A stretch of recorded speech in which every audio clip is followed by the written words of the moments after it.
to you a little bit about what we're going to be doing here today. We're going to be having a lot of fun, okay? I think we're going to be having fun.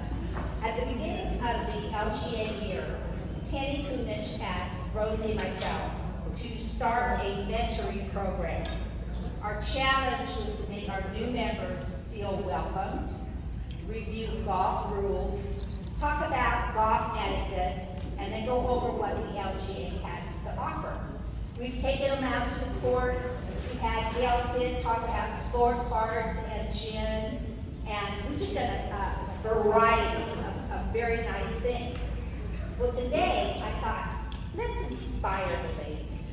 And to me, the best way to inspire anyone is to talk to a golf professional.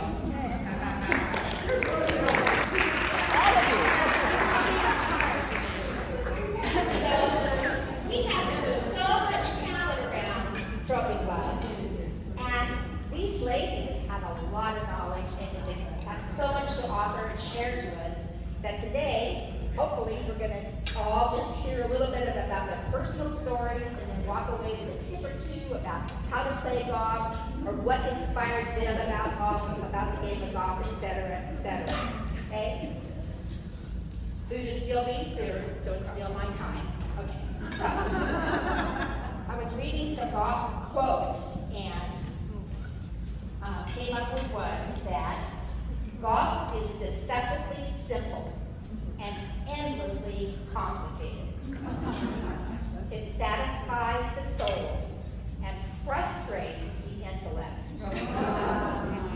It is at the same time rewarding and maddening.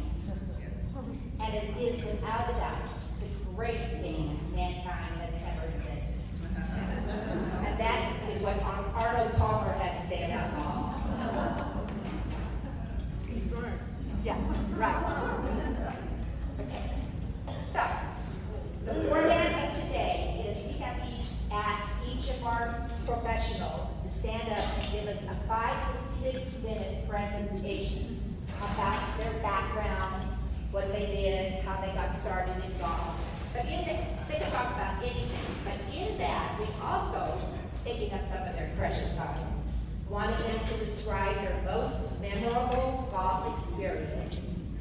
And secondly, we asked them who was the most influential person in their golf career. So when they get up and talk, those are 2 questions that we would like to them address in their general introduction of themselves. Now, I don't need to introduce them. I'm just going to start saying, Nancy, it's your turn. Wait. Oh, we gotta make turn. Oh, it's green. Yeah, it's got it. Do you want me to stand up? You can stand and yeah. If you can't hear, just shout out, I can hear. No, Patty.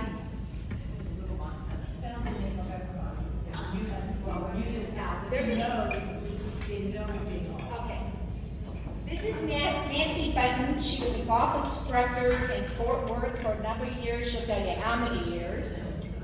Still teaches golf, if I'm correct. This is Missie McGeorge. She has been on the tour. This is Rosey Bartlett. She has been teaching here at well-renowned golf instructor here at Trophy Club. We're lucky to have her. And I don't need to introduce the living golf legend. This is Kathy Whitworth. So, we're talking about at the table, and Nancy will talk to you a few minutes about her past, her career, who was most influential, and her most memorable golf experience. Thank you, Patty. Yeah, everybody here okay? All right. Well, thanks everybody for coming out today, and thank you, Patty, for inviting me to participate on this panel. I'll try to do this in 3 or 4 minutes and then wrap it up. I grew up in West Virginia, and my father began playing golf when he was about 28 or 30 years old, and then he taught my mother how to play. And when I grew up in West Virginia, there wasn't a lot of sports for girls to play. I believe we had tennis, and I wasn't a big tennis player, but my parents played, and I thought, well, that would be cool. I want to play golf too. So at age 12, maybe 13, I can't really remember, I started hitting balls in the backyard. Our house was one that had a wooden garage with the doors that swung open this way. There was no remote, but Dad put a net on the back of it, and I wore all the grass out. And when I was about 13, I bugged him so much to take me to go play golf, and he did, and I shot like 81 for 9 holes. He said, go back to the backyard. So I went back and beat balls off the dirt for probably another 2 or 3 weeks, and then he took me back out again, and I shot like a 63. But he made me count every single stroke, which I thought was important, because then I realized if I was getting better or my score was lowering and everything. So from there it kind of snowballed, and I feel like I was very fortunate because my mother played golf. Dad was about a 10, mother was about a 16 or 17 handicap. So growing up, I played with the ladies group, we went to invitationals, but I always played in the West Virginia State Am Championship as a junior.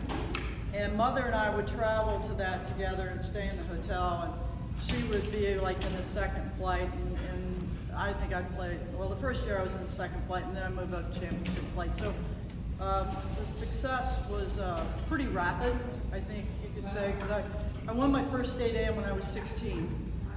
Won it at 16 and 17, and then I won it another 3 straight years till I graduated from college. Went to college on a golf scholarship, and I was the first woman to ever receive an athletic scholarship at Marshall University. Which I'm very proud of. And so I played golf for 4 years there, and then I tried to play professionally and went down to Florida, and that didn't work out. So I got in the golf business in Houston, and through several jobs, I was an LPGA member of PGA, and then I ran golf courses for most of my life until I became the director of golf for the Bear Trace golf courses, and then from there I went to Tennessee State Parks. I was in Nashville for 7 or 8 years before taking the job as director of golf for the city of Fort Worth.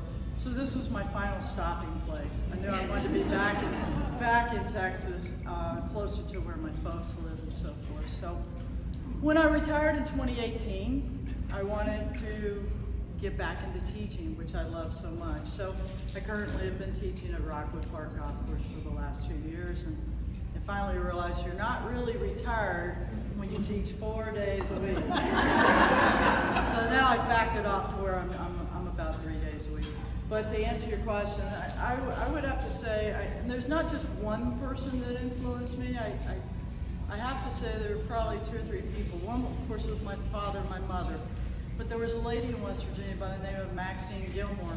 She's really involved in amateur golf. And this year she turned 100 years old. She lives in Whispering Pines, North Carolina.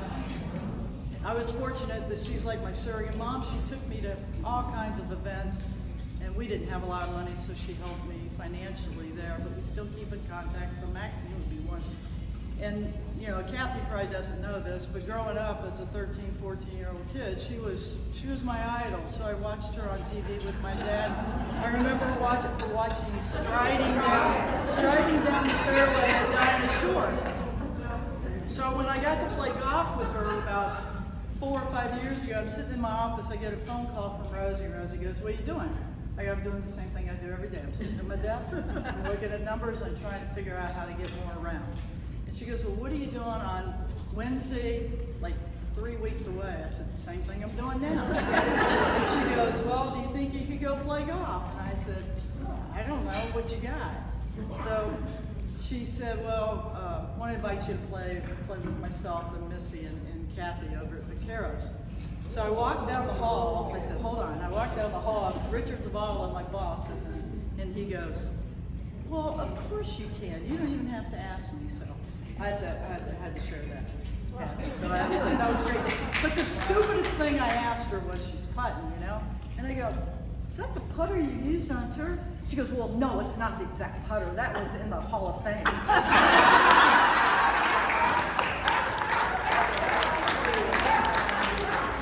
So that I have to count as one of my most memorable moments. Anyway,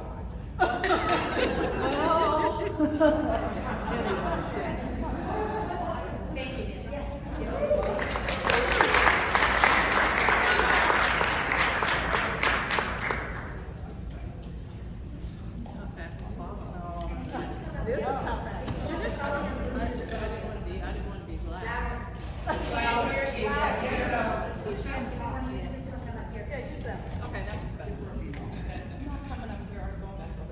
My name is Missie McGeorge. Background, grew up, born and raised in Colorado. We moved to Texas when I was 10. I was kind of one of those young people that was into all sports. My parents both played golf, so it was kind of just fun for me to just go out and ride around in the cart and watch them play. I played a little bit of tennis and a little bit of golf, but my dad got transferred back here to Dallas the second time over Canyon Creek, where he still is. Lives on